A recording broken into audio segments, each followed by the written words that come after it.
I, George Herbert Walker Bush, do solemnly swear. But you must feel responsibility to others. You must believe in serving others. I think that's a fundamental tenet of my life. A life lived in service to our nation, from his days as one of the Navy's youngest fighter pilots in World War II to loyal vice president at Ronald Reagan's side. He would then get his own chance as president, making friends across the aisle, his legacy now sealed as a man of great character. A man with a life well lived. Today, George Herbert Walker Bush, the 41st President of the United States, remembered fondly as he returned to Washington, D.C. for one final farewell. Cannons fired off a 21-gun salute as Hail to the Chief played, where eldest son, former President George W. Bush, stood at solemn attention with his hand on his heart, wife and First Lady Laura Bush by his side. The president's casket was placed on the Lincoln catafalque in the rotunda where it will lie in state. President Trump and First Lady Melania Trump stopping by this evening to pay their respects. President Bush, America's longest living president, was flown from Houston to D.C. on Air Force One via Special Air Mission 41. His trusty service dog, Sully, followed him along his journey, waiting for the president on the tarmac. After lying by his side at a funeral home in Houston,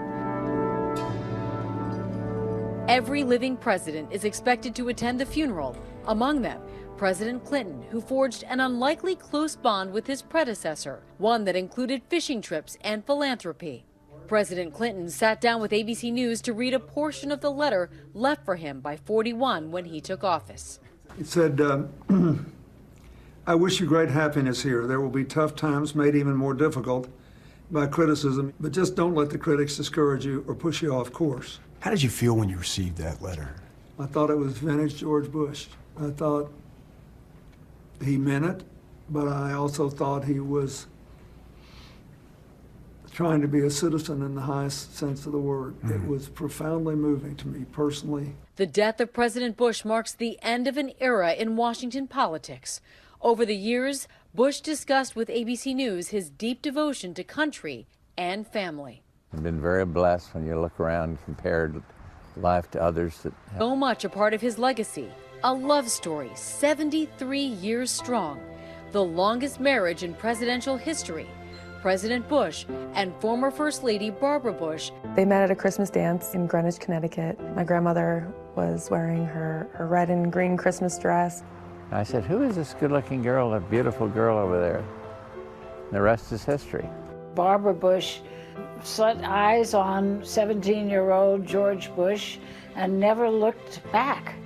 Is he still the handsomest man you'd ever seen? My eyesight's getting bad, though. Golly. Would you describe Barbara Bush for me? Careful. Inside or out? Any way you want. Inside. A kind and strong and a loving person whose priorities are family, her garden, her faith. I like the picture.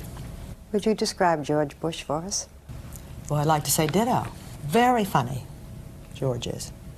Very warm, very wise, very caring.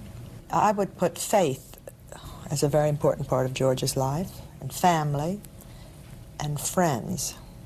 And he's good.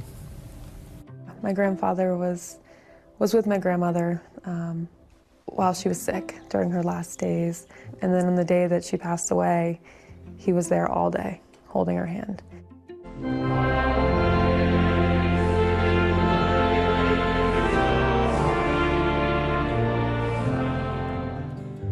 At her funeral in April, President Bush was next to her casket greeting mourners who had come to pay their respects.